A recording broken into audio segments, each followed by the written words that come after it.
बिस्मिल्लाहिर्रहमानिर्रहीम अस्सलामु अलैकुम। मैं बहुत बहुत शुक्रिया अदा करदी हां तुहाडा कि तुसीं साडे चैनल देख रहे हो। चैनल दा नाम असीं रखिया वा आओ मदद करें, ते आओ फिर साडे नाल ते आपां इन्हां दे करदे हां मदद। इन्हां वास्ते कोई समान लैके आए हां, ओह तुहाडे नाल शेयर करदे हां ते बाजी नूं दसदे हां कि अपनी आउण वाली जिंदगी जेहड़ी आ उहनूं किस तरह बेहतर बना सकदी है, किस तरह अपने बच्चों दी जेहड़ा ना रोज़गार चला सकदी है। ते आ कोई समान लैके आए हां, एह भी तुहाडे नाल शेयर करदे हां। हाँ जी, दिखाओ। ये कपड़े लैके आए हैं इन्हां वास्ते। ते बाजी ये जेहड़े कपड़े हैं ना, इन्हां नूं तुसीं ना मतलब साफ सुथरे नफीस तरह करके सीने आ, ताकि तुहाडा जेहड़ा ना रोज़गार जेहड़ा ना वो चल पवे।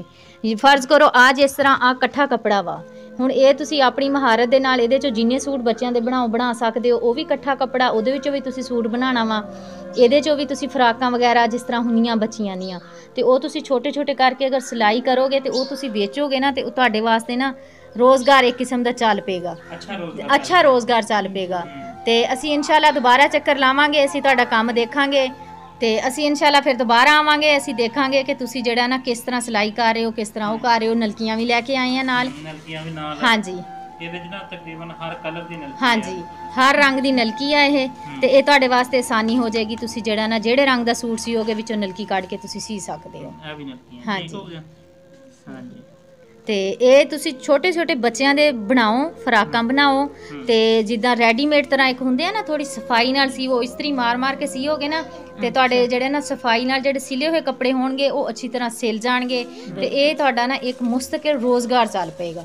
देखो जेहड़ा ना रोज़ रोज़ मदद कोई नहीं करता हैगा, ठीक है। एक दफ़ा कोई महीने का राशन दे जूगा, 2 दफ़ा दे जूगा, तीसरी दफ़ा कोई नहीं दिंदा हैगा। अगर तुसीं इस तरह अपना काम शुरू कर लोगे ना, तो तुहाडे वास्ते बहुत आसानी हो जाएगी। हाँ जी, ते ਜਿਹੜਾ ਨਾ ਜ਼ਾਹਿਰੀ ਗੱਲ ਹੈ ਜ਼ਿੰਦਗੀ ਦੇ ਵਿੱਚ ਚਾਂਸ ਇੱਕ ਦਫਾ ਹੀ ਮਿਲਦਾ ਹੈ, ਇੱਕ ਦਫਾ ਮਿਲਦਾ, ਬਾਰ-ਬਾਰ ਚਾਂਸ ਨਹੀਂ ਮਿਲਦਾ। ਠੀਕ ਹੈ ਨਾ ਬਾਜੀ, ਤੁਸੀਂ ਸਮਝ ਰਹੇ ਹੋਗੇ। हाँ जी, जिस तरह बाजी ने दसिया कि इन्हां नूं सिलाई जेहड़ी ना करनी आउंदी आ, ते मजीद ये जो करनगे ना, ते फिर इन्हां वास्ते आसानी हो जाएगी। मशीन दी मोटर असीं ला दिंने आ, ताकि तुहाडे वास्ते जेहड़ा ना होर आसानी हो जूगी, जल्दी जल्दी कपड़े सिल जाणगे। हाँ जी, ते मोटर वगैरह इन्हां नूं लगा देने आ। इंशाअल्लाह अपना जेहड़ा ना रोज़गार इन्हां दा चल पेगा। तुसीं भी दुआ करियो अल्लाह ताला इन्हां नूं हिम्मत देवे कि अपने बच्चियां दा जेहड़ा ना रोज़गार घर बैठे बाइज्जत तरीके नाल कर सकण। ते साडी हुण कोशिश यही है कि असीं जेहड़े घर भी जाइए असीं उन्हां नूं पुछिए कि तुसीं आह काम कर सकदे हो, ते असीं उन्हां नूं ओह काम करवा दईए, बजाए इस दे कि असीं रोज़ रोज़ कहिए कि इन्हां दी मदद करो, ताकि अपनी मदद खुद ही कर सकण। ते पूरी कोशिश है साडी, इंशाअल्लाह बकाया अल्लाह मदद करेगा। हाँ जी, आ तुसीं देख रहे हो, आ हैगी मोटर मशीन नूं लगाउण वाली ना, ते ये मशीन नूं फिट कर देने आ, ते बाजी जेहड़े आ फिर बैठ के ना अपना काम शाम कर लैणगे। हाँ जी, ये मोटर आ।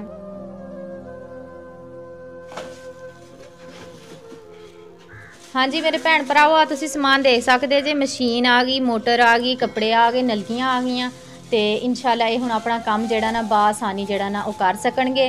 ते साडी सपोर्ट इन्हां दे नाल आ, बकाया अल्लाह मदद करेगा। मशीन आ ते तुसीं देख सकदे हो, इहदे नाल मोटर फिट करके देवांगे बाजी नूं, ताकि आसानी नाल कपड़े सी सकण। हाँ जी मेरे भैन भरावो, आओ जगह जिथे बैठ के बाजी कपड़े वगैरह कटदे आ, ते अपना छोटा मोटा जेहड़ा ना ये काम करदे आ, ते हुण इंशाअल्लाह ये मजीद आसानी नाल होर काम कर सकणगे, क्योंकि इन्हां वास्ते आसानी हो गई है। एक साडे भैन भरा ने शेख फैमिली आ, वो साडे नाल बहुत ज़्यादा तावन कर रहे आ, कंधे नाल कंधा मिला के खड़े आ। USA तो आ, अल्लाह ताला उन्हां दियां तमाम मुश्किलां तां आसान करे, अल्लाह ताला उन्हां नूं नेक औलाद देवे। उन्हां दा बहुत शुक्रिया कि वो साडे नाल सपोर्ट कर रहे आ, ते असीं जेहड़े आ ना गां इस तरह दे मुस्तहिक जेहड़े घर आ उन्हां तक पहुँच सकदे आ।